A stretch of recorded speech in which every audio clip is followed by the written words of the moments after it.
Hello everyone, my name is Alisha Parveen. आज हम व्यापार खाता या ट्रेडिंग अकाउंट बनाना सीखेंगे। तो चलिए इसका एक सॉल्यूशन से हम देखते हैं।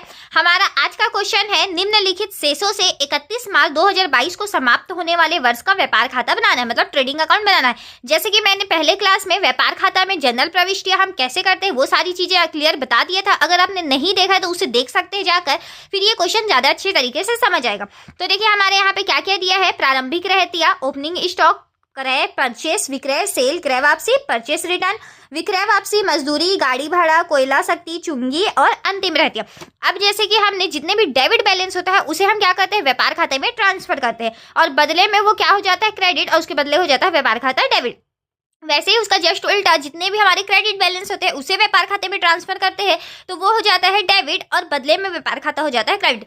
परंतु लाभ हानि खाता, अगर लाभ होगा तो वो अपने जगह में जैसा रहता है वैसा ही रहेगा और हानि होगा तो वो अपने जगह में जैसा रहता है वैसा ही रहेगा। तो चलिए हम इसका फॉर्मेट देखते हैं जो कि हमने पहले भी देखा था। व्यापार खाता और जो भी हमारा एंड वर्ष है, समाप्त वर्ष है, उसका डाल देंगे।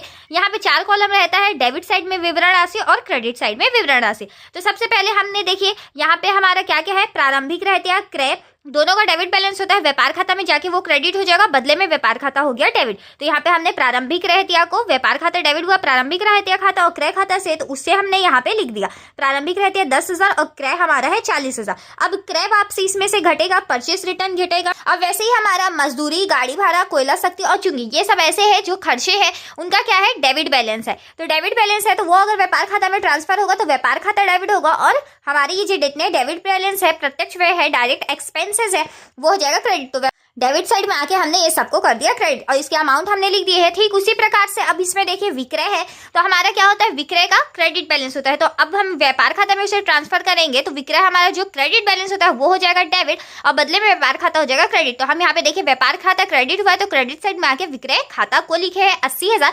विक्रय से हमारा क्या घटता है, सेल्स रिटर्न, विक्रय वापसी। तो हमने इसमें 3,000 सेल्स रिटर्न जो कि हमारा देखिए दिया है 3,000, उसे घटा देंगे और अंतिम स्कन जो कि हमारे यहाँ पे क्रेडिट साइड में लिखा गया है। अब देखिए यहाँ पे क्या हो रहा है, आपको हमेशा मैंने जैसे बताया है व्यापार खाता में जो हमारा माल को बनाने से संबंधित खर्च है, माल भी ऐसा जो हमें बिजनेस में बेचना है अपने, तो यहाँ पे हमारा माल को बनाने से जितने संबंधित खर्चे केवल उसी को हम यहाँ पे लिखते हैं। तो यहाँ पे हम डेबिट साइड में जितने खर्चे हैं उसे लिख दिए और क्रेडिट साइड में जितना हमारा इनकम है वो लिख दिए। तो अब जब क्रेडिट साइड में हमारा जितना इनकम है उसमें हम डेबिट साइड के खर्चे घटाएंगे तो इनकम अगर ज्यादा रहा, क्रेडिट का बैलेंस ज्यादा रहा और डेबिट का बैलेंस कम रहा तो आपका क्या आएगा, सकल लाभ, जो कि लाभ हानि खाते में ट्रांसफर होगा।